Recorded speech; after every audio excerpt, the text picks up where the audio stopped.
See, you need to learn to scan systematically. Like, I cannot see this enough. Have a way that you scan your abdomen scan.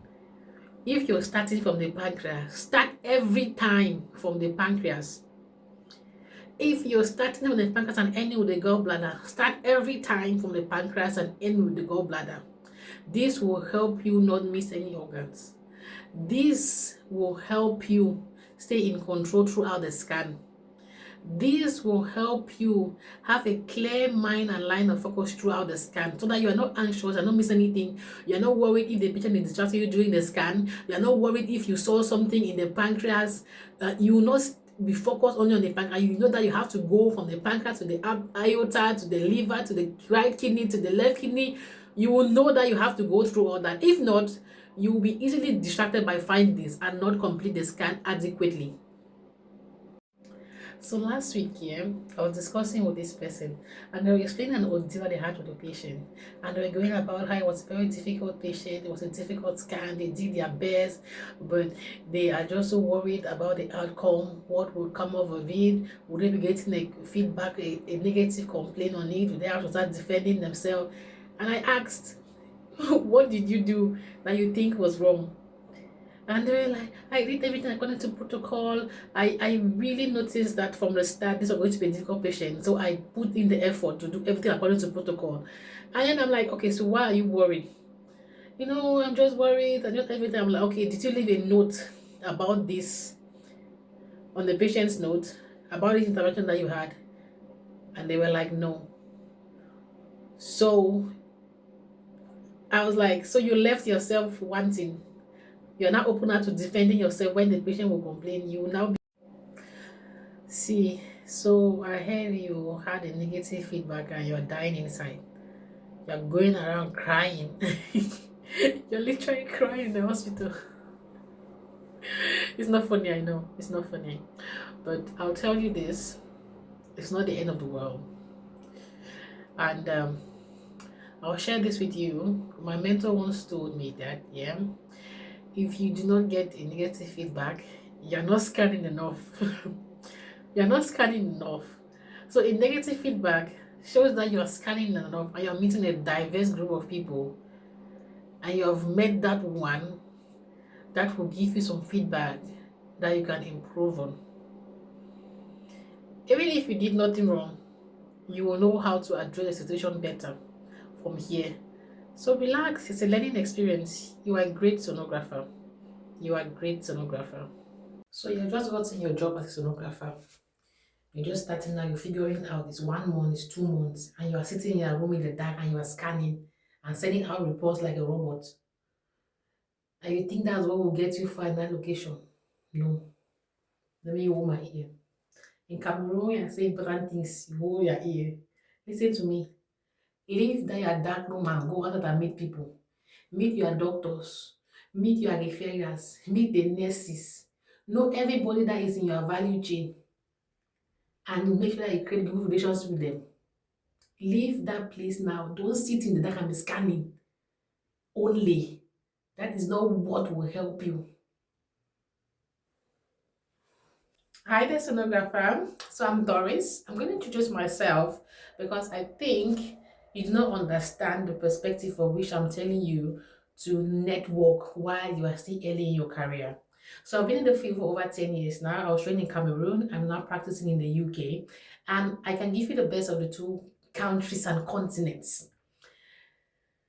I started my career as a teaching assistant in a sonography program, and that really solidifies me in theory. But when I went out to the world to practice in clinic in a hospital environment, it was really difficult for me, and I struggled. I failed to network, and I had to learn by force over the years. It's been 10 years now, and I've created networks that I leverage, and I also leverage my network's network. So when I tell you to network, like go to sonography school. What do you mean you're thinking? Like, you don't like money? You don't like peace and quiet?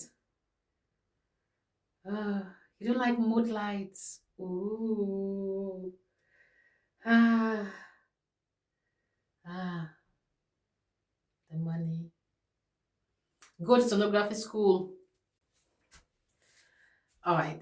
So during my first year after school, when I got my first sonographer job, I had this idea that I needed to be the best sonographer. I needed to scan, pick all the pathologies, and write a very detailed report, and everything is on point. I used to draw, especially when it comes to fibroids. I would draw the uterus and name the fibroids according to figure, according to location, by size. I thought that's what I needed to do to be great at my job, to excel at my job, but it wasn't. I did all that and I forgot to create relationships at work, and that was terrible for me. So, I'm a great believer that people should regulate themselves. I'm not really of the opinion that you be telling people what to do, adults what to do. And now I'm looking at the career projection for sonographers in the UK, and everybody is going to management, band 8B, band 8C. And I'm like, do I really want to go into management? I begin to send quality control emails and checking on who is there and who is not there, and what they did and what they did not do. I need to think outside, like what else can I do? How else can I leverage my knowledge as a sonographer? That does not entail me to manage people in that capacity within a structured organization. All right, so I just got a ask question today, and I was like going through that, and I'm just sure so many people are disturbed by this. Like, how do I know I'm ready to be a sonographer? How do I know I'm ready to run my own clinic? How do and then I'm like, you just graduated, you just got your first job, you are starting your first job. What do you mean by how do you know? What have you been doing during your school days? What were you doing during placement, during your course, and when were you getting ready for this? It's like that one time I was asked, how do you know you're ready to get married? These are things you just know. But I understand you're anxious, you're worried, you're overthinking, you're in your heads about taking on your own clinics, be responsible for your clinical decision and all. But let me tell you this straight. If you're starting your new job as a sonographer, you just graduated, you are ready. You are ready. Have your scanning protocol in place and always ask for feedback and you will be fine. Now, people think scanning is the hardest part of being a sonographer, but it isn't, right? Let's talk about managing anxious patients. Let's talk about making clinical decisions with limited information. These are things you experience every day as a sonographer. Oh, let's talk about report writing. You have to write a clear report that you can defend at any time. Now, let's talk about those. Now, those are the hard parts of being a sonographer. Which is it for you? What are the hard parts for you for being a sonographer? I know you're out there now, a student sonographer. I need you to save this video and remind yourself from time to time. You cannot be comparing yourself to your clinical educators. You cannot be comparing yourself to your teachers. You cannot be comparing yourself to your mentor. You are your clinical placement right now. You are trying to get the knowledge about everything. Do not compare yourself to these people. What you need to do right now is find and stick to a clinical scanning routine, a protocol routine, and ask for feedback. If you do these two things, the next time you realize yourself, you will also be looked upon as that mentor that you are appreciating right now. All right, let's tag a student to watch this. You know what is beautiful? A simple life. In a world obsessed with more money, more likes, more everything, it's easy to forget the beauty of less. A simple life doesn't mean settling. See, yeah, becoming a better sonographer hasn't been about learning more. For me, it has been about dropping these three habits. Number one, looking for the perfect image, like chasing the perfect image. Now, don't get me wrong, I'm a sonographer for a good pancreas, but I had to stop that to become a better sonographer and focus on the diagnostic image. The second attitude I had to drop was the fear of asking for advice from colleagues. Now, to drop that as soon as you can. The third one is not following a sit down scanning protocol and routine. That will save you and make you a great sonographer with time. All right, now tell me what habits you're struggling to drop right now. See, I keep getting this same question from overseas sonographers, and they are asking this question that repeats over and over. Can I practice as a sonographer in the UK? And I'm like, I'm here. Like, I'm here, along with many other sonographers who are also practicing, who were trained overseas. Now, I make videos about this, how to practice in the UK, what things you need to learn to better adjust, and what educational background do you need, what registration do you need. All of this, I go in depth on my YouTube channel, link in my bio. These three mistakes slow down every new sonographer, like almost every new sonographer. I know there are perfect people out there. I give them to you, but number one, you're scanning too fast. Number two, you're looking for the perfect pictorialistic image of the liver, and you forget about the diagnostic image. And number three, you don't talk to your patients. Now tell me, which one did you struggle with, and how did you go through that? If I just go back in time and speak to my younger self before I started practicing in the UK, there's one thing I'll just whisper quickly, and that will be ask for feedback. Don't wait until you are in deep shit before you're asking for feedback. Don't wait until you run into problems before you ask for feedback. Don't claim over sabi. Anyway, for my non-Cameroonians, don't assume to know everything.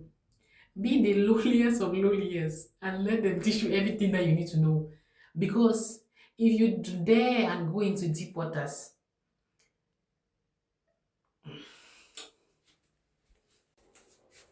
have you ever wondered how a sonographer will take 15 minutes to do a scan that will normally take you 30 to 45 minutes? Experience. They're not rushing, it's experience. Now they have understood the clinical question, they have understood what organs they need to go to answer that clinical query. They have a systematic scanning routine on point. Now, if you are a student and you are worried, like, how can I do this? Like, how are they doing this? It takes time. It takes time about getting that level of experience to work on that level of accuracy. You'll get there. Let me know where you're watching from. So they told me to come online and do this. I said if I do this, you stay for a while and watch my video and you give me a like. So I'm doing this to see if it works. Just a sonographer trying to connect with other sonographers. If you're out there, say hi. Hi there, my name is Doris and I am happy. One thing nobody warns me about when I take the scan in the UK is documentation. Yeah. Now, something tricky will happen in the scan room and you'll be like, oh, let me just brush that. It's just patients, sonographer interaction. Then no, you shouldn't do that. You have to document. Document everything. Like something doesn't feel right to you, document. If not, you find yourself at the defending end and you do not want to be in that situation. You don't want to be defending yourself against what somebody else have said. So document everything. Write the notes. Write it down for your own sanity. Write it down. Now tell me, what else have you experienced in your own career as a sonographer that was like a shock to you? Standing here beside you, want so much to give you this love in my heart that